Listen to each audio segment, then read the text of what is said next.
The Flash 776, Jeremy Adams writing with Fernando Pasarin on the art. So I read this, of course, and I guess the first thing, I'll just to sort of remind everyone where we were last time.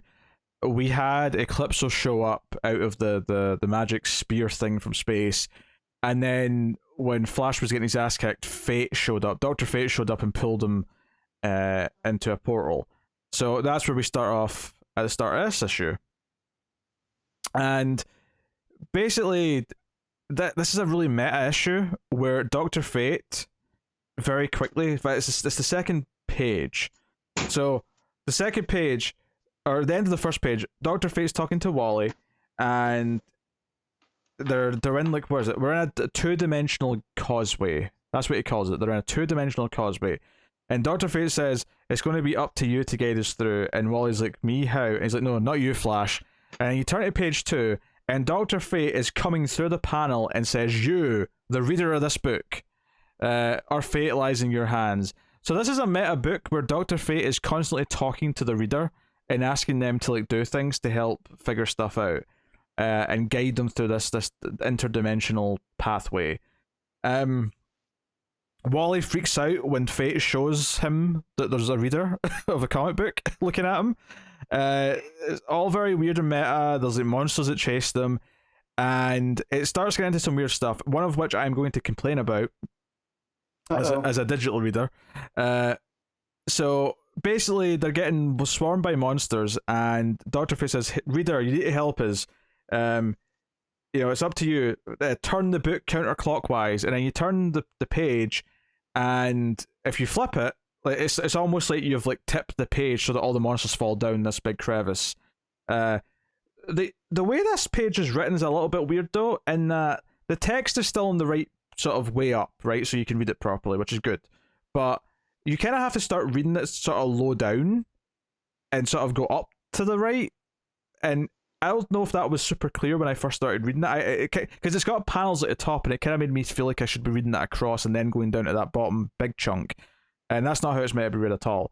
This one worked okay though. This is clearly a 2-page layout that's vertical, so if you're reading a physical book, you'd have it flipped, and that's fine. The problem I had though is that so then more, like, baddies come after them, and they're asking for help. And Wally yells something, tilt it clockwise or whatever.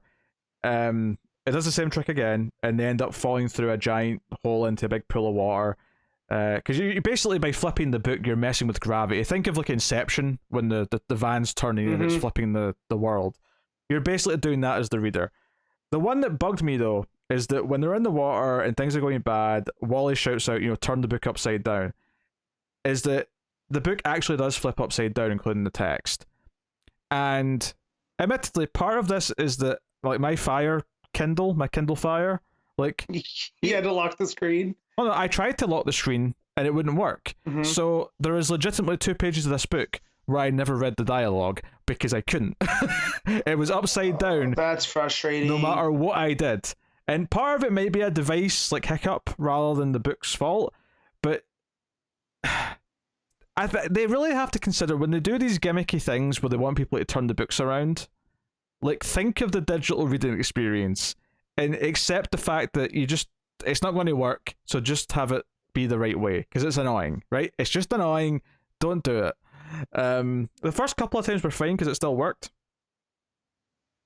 And the idea of it's fine, and the idea that there's some sort of big sea monster in the water, and they would flip it upside down so the water all pours away and it's just the monster, and it gives them a chance to fight back or whatever. Like, and then there's a thing where Fate pulls out a book and says, it's these 3 sacred symbols, but we don't know what order to press them in. Reader, you must go back through the book and find out the order and then press them in the correct order. And I was like, I'm not going to do that, but cute. Very cute. And sure enough, that takes them to the next thing. So the last page of the book is they're in Gem World with the Justice League Dark. They're all there. Not Wonder Woman, obviously, but the rest of the team. And no Man-Bat either, actually, now that I think about it. But Etrigan's there, Detective Chimp, Zatanna, Constantine. And and they're like, "Oh, we've made it to Gem World," but then they're like, "Sorry, Eclipse was already won," and that's where we end the issue. Honestly, this is easily my least favorite issue of the Flash of this run, and I'm not going to be too harsh on it because I kind of get that we're going for this kind of fun, wacky, gimmicky read, but ultimately, this trip with Dr. Fate is all just one big gimmick, and there's not really much of a story advancement. Like, he literally could have just teleported them straight to Gem World, and we could have started the issue with this page, and it wouldn't have felt like the story was missing anything. So, I appreciate the effort, but this felt like a completely skippable, pointless issue. And I've been enjoying the run, and I'm still excited for more of the run because I actually been kind of digging what this book's been doing with Wally. But yeah, this was just a gimmicky thing. So I can't. Sounds like it. I mean, like when you had Doctor Fate addressing the readers. That's a fine line to toe, right? Like, yeah, wasn't feeling it. And the art's really good. I've been enjoying Pisarin's art on this book. I think it's really bold. It's got a nice, strong, thick line work. It feels just the right amount of cartoony for Flash, I think.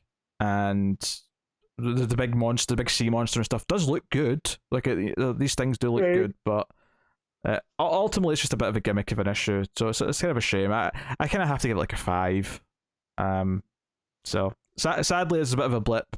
I don't foresee this being like unless like every issue for the next arc is going to be like a gimmick, like every issue's got a different gimmick, then it might become a problem. But if this is just like a one-off thing before we get to the next proper part of the story, then I'll live with it. But you've been warned, creative team.